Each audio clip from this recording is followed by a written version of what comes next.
Hello friends, Radhe Radhe. कैसे हैं आप सब। आज मैं एक कहानी बताऊंगी। बहुत समय पहले की बात है कि एक गांव में दो बहनें रहती थी। एक का नाम भोली था और एक का मोली। कहने पर तो दोनों सगी थी, लेकिन उनका व्यवहार जो था उसमें दिन और रात का अंतर था। ये दो बहनों की सगी कहानी ईर्ष्या से भरी हुई।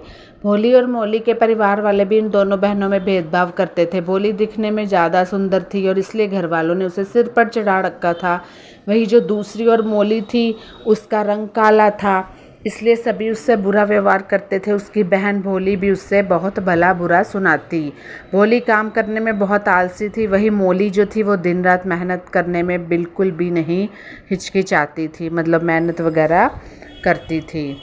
एक दिन मोली हमेशा की तरह अपने खेत पर काम पूरा करके घर लौट रही थी कि रास्ते में उसे किसी के रोने की आवाज़ सुनी। तो उसे समझ नहीं आ रहा था कि वह आवाज़ कहाँ से आ रही है, यानी कि कौन रो रहा है।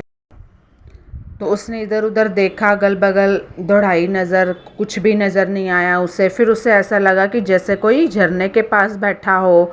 तो वह फुर्ती से उस सुंदर झरने के पास भागी कि देखती है कि कहीं कोई कोई कोई हो।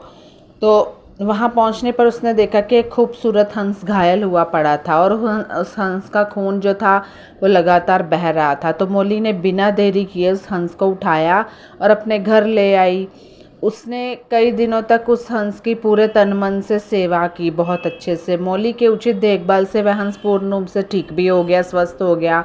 हंस मोली के सेवा भाव से बहुत प्रसन्न हुआ और उसने अपने घर दोबारा जाना चाहता था। और जाने से पहले उसने मोली को एक मोती की माला पहना दी कि ठीक हो गया था हंस, तो वो अपने घर वापस जाना चाहता था। उसने मोली से कहा कि इस माला को मेरा आशीर्वाद समझना, और फिर वह हंस वहाँ से उड़ गया। मोती की माला पहनने के थोड़ी ही देर बाद जो मोली थी वो बहुत ज़्यादा खूबसूरत यानी कि सुंदर हो गई और घर में खूब सारा धन भी हो गया।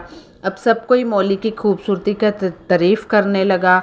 वो थकते ही नहीं थे तारीफ़ करते, और मोली के माता पिता को भी वह और ज़्यादा अच्छी लगने लग गई थी। अब मोली को ये सब देखते हुए कि सब घर वाले उसको प्यार करते हैं, वो सुंदर हो गई है, तो जो भोली थी उसको ईर्ष्या हो गई। बिल्कुल भी उसको पसंद नहीं आ रहा था यह बात। तो उसे यकीन नहीं हो रहा था कि अचानक मोली इतनी सुंदर कैसे हो गई। उसे मोली से ईर्ष्या होने लगी। उसने मोली से अपनी सुंदरता और धन का राज पूछा, तो उसने भोली ने सब कहानी बता दी। अब भोली को पता चल चुका था कि मोली की खूबसूरती का राज क्या था। एक रात जब सब चैन की नींद सो रहे थे, तो भोली चुपके से मोली के कमरे में गई और वह धीरे से माला के पास पहुंची और मोली के गले से वह माला खोलने लगी। काफ़ी मशक्क़त के बाद वह मोती की माला जो थी पाने में सफल हुई, यानी कि वो माला खुल गई। जैसे ही भोली ने वह माला पहनी, वह और भी बदसूरत हो गई और वह सुंदर माला एक काले सांप में बदल गई। सांप देखते ही भोली जोर से चिल्लाई, तो उसकी चीख सुनकर मोली की नींद टूट गई। तो मोली ने देखा कि उसकी बहन खतरे में थी। उसने सांप से हाथ जोड़कर विनती की कि वह मेरी बहन को छोड़ दे, भोली को छोड़ दे। तो सांप ने कहा कि वह भोली को छोड़ देगा, पर उसकी एक शर्त है। शर्त के अनुसार सांप ने यह मांग की कि भोली अपनी बहन मोली से माफ़ी मांगे और वादा करे कि वह हमेशा एक अच्छी इंसान बनकर रहेगी, क्योंकि वह अपनी बहन से ईर्ष्या कर रही थी। भोली ने ऐसा ही किया। माफ़ी मांगते वह सांप द्वारा मोती की माला में तब्दील हो गया। उस दिन से वह दोनों बहनें आपस में प्रेम के साथ रहने लगी।